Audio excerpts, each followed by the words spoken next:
back to the panel. Representative Flowers, you said something that I want to ask you to contemplate. Why can't this proposed amendment that you have courageously used, why can't it pass? Oh, I believe it can. I'm saying that was my initial perception. Okay. I believe that it can, but I'll say this too.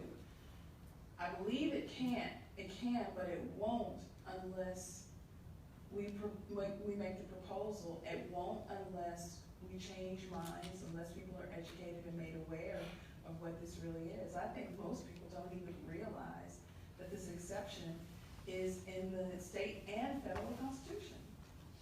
So I think it's a matter of having conversation, making people aware, educating, and pushing. Okay. Other panelists, do you agree? I agree. I was at a session that was having Vivian and Joyce Hall, and they was addressing the Board of Corrections and the Arkansas Department of Correction. And Zach was speaking about one of the guys that had been locked up on a murder charge. I just heard Vivian say mindset. The language, the verbiage that we use to identify certain things won't allow us to see the bigger picture. He was talking about the guy who had been locked up over 20-some years for murder, and one of the senators said that he would always be a murderer. You know, and my thing is, if we always see somebody who, you can't see somebody as being reformed as being a murderer as well. The mindset won't let us, if we don't get out of the mindset and thinking that, because this is a Christian nation. And in the scripture it said, be ye transformed. It just sticks with me. Be ye transformed through the renewing of your mind. Once a person renews his mind, then you can no longer see him as he was. But if you got senators and representatives and, you know, steady seeing me as my crime and not as the individual I've become, then the mindset won't change. Like Vivian said, it won't pass. And a lot of times we sit back and we just want to see what the individual did. But 20 years later, we don't want to see what the individual has become. So until we can see what the individual has become, then no, laws, policies like this will not change because our mindset is still conditioned to see an individual. We don't believe in change. If I see an individual who committed a crime and then 20 years later I'm saying, oh, he's ready to be released, but he hasn't been reformed, he's still a murderer? Instead of ex-murderer or one who committed murder? A lot of times, the majority of the penitentiary dealing with black people, we never look at the influence, the reason crime was committed. We never question why you committed that crime. And the majority of the people who commit crimes are either on alcohol, drugs, or peer pressure. Does not make them a murderer. It makes them one who has committed a crime under these circumstances. Which means if we remove the circumstances, the person can most definitely be reformed. So until we change the mindset of how we seeing people who are in college, I am them. Right now, I am them. The 18,000 locked up in Arkansas, you're looking at them now. Okay. And they are me. If you give them a suit and a tie and the opportunity that I've been given, they'll sit here and you will not be able to tell that they've ever been inside the institution. If I did not tell you that I had been locked up, you would not be able to tell that I had been locked up. And God has set aside the institution like that. But until we change the mindset, of how we actually view people or things, we will never be able to get things like this fast. And it's horrible to even, for her to even sit here and feel like a change needs to be made. But I'm in part of an environment that don't even feel the need to even investigate whether or not change needs to be made. Professor Cummings, we live in the information age. It sounds like what Brother Muhammad has just now mentioned is what I would call the software of our incarceration system. The hardware is the bricks and the mortars and the bars and the guards, but there's a software. How do we fix this software issue? Because of what Brother Cummings has said, if you're just changing terminals and you run the same program, you run the same software, you're going to get the same outcome. You just put a different label on the computer. So how do you change the software? Because Brother Muhammad just now said something. That's such a good question. Thank you. I was So law professor said I had a good question. I thought, usually law professors ask a good question, so I'm glad I haven't got too far away from law. we try to. So for Brother Muhammad and Brother D'Angelo, I have huge respect for the fact that both of those men are sitting here, because legally, the law makes it almost impossible to come out and be successful.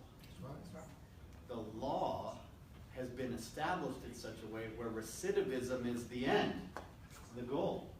It's not the, I often tell my students, and now that my students have joined us, I can tell you all now, I often tell my students, it matters who decides what the law is.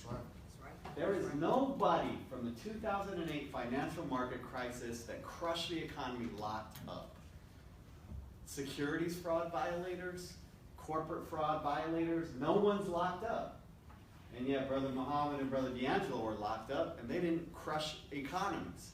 So it matters who's deciding what the laws are, which is why it's so important that Representative Flowers is here with us, because who determines who gets locked up has always been from a wealthy white male perspective, from the top down. It's always been that way. And so we don't lock up people that crush economies or that steal millions and billions of dollars from people or disrupt people's financial and lifetime savings. We lock up people that sell drugs or take drugs, or we lock up people for any number of reasons, because we've always sort of determined the law from the top down. So how do we change the software?